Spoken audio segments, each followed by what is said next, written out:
Don't that look good? And pick up your little baby. I see you drooling a little bit.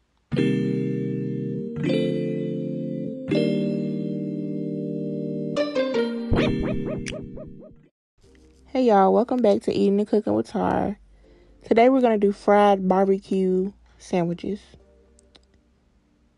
And right here I'm just going to butterfly my chicken breasts. I've already cleaned them.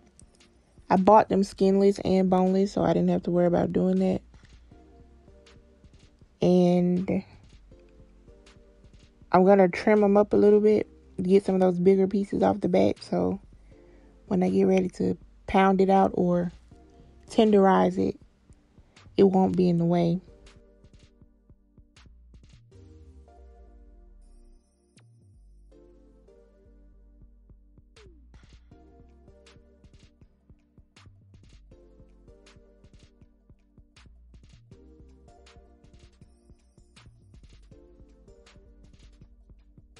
That hole right there isn't going to make a difference. It's still going to fry up the same way. And also, I'm sorry about the lighting, you guys. I had this genius idea to open the blinds for some reason. Not sure why I did it, but I did it. And here we are. But I also have the parchment paper down to protect my cutting board. Even though I'm going to disinfect it and clean it and everything after I'm done. It's just something that I like to do. And I cut the parchment paper wrong, but it's still going to get the job done. Right here, you guys, I'm about to take my gloves off. If y'all are wearing gloves like me, make sure you take them off so you won't get the juice from the chicken onto your mallet. Be cautious when you're dealing with any type of protein. You don't want to cross-contaminate anything, okay?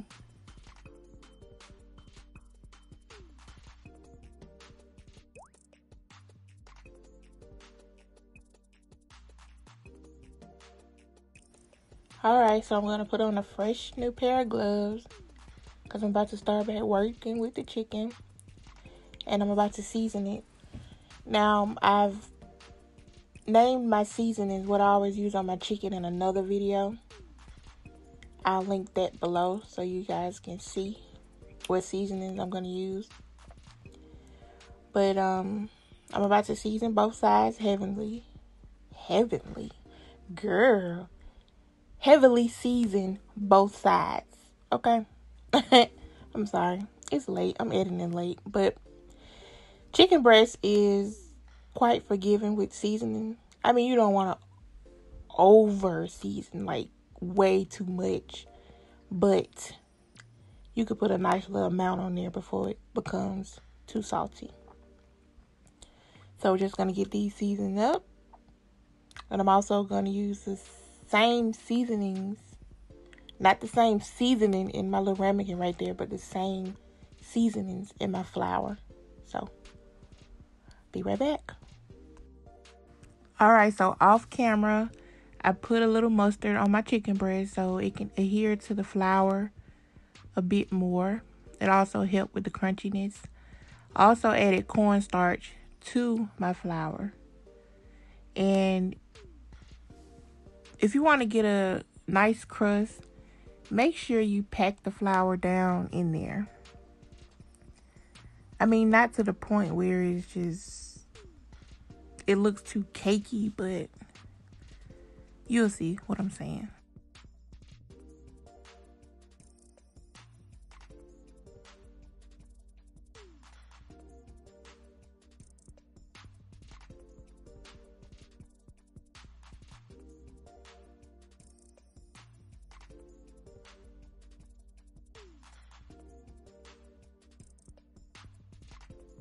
Alright, so while the chicken is frying, we're going to make the coleslaw.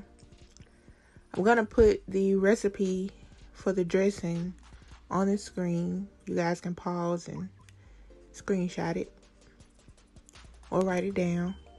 And if you're not quick enough, I'm going to put it in the description also. I just want to point out that I already put the salt on top of the coleslaw mix. And yes, that's prepackaged slaw. I don't have time to be chopping up no cabbages, girl. And in that ramekin that I just poured in the mayo, that's the vinegar and the lemon juice. And you're also going to see that I'm not going to use all of the ground black pepper, but that's just my preference. You can put all of it in if you like. That's entirely up to you. Alright, so whisk everything together. And once you're done, you can taste it to see if it's up to your liking. At this point, this is when you get to add more salt or pepper or sugar or any of the ingredients that you put in there. It'll be entirely up to you what you do, but this is what I did and how I like mine.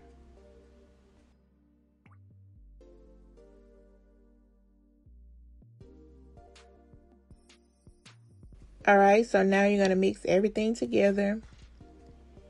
And make sure you mix it up pretty well. Toss it, fold it, whatever you want to call it. I say mixing.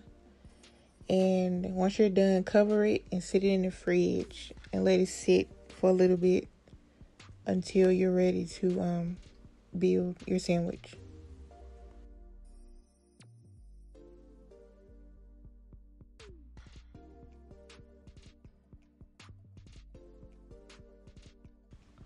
Alright, time to assemble.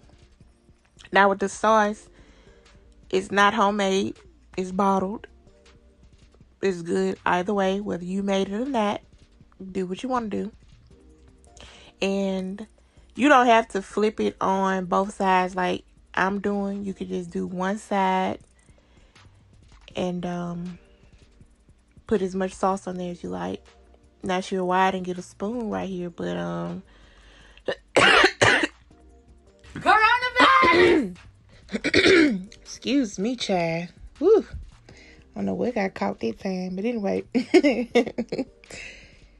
Y'all ain't gotta sauce it how I'm saucing it. You can do whatever you want to do. Make sure y'all shake off the excess. But if you don't want to, you don't have to. This is just what I did. I'm gonna shake it off a little bit though. Now, I know a lot of people don't like coleslaw. You can put whatever you want on your sandwich. I'm just saying, take it from me. It tastes so good.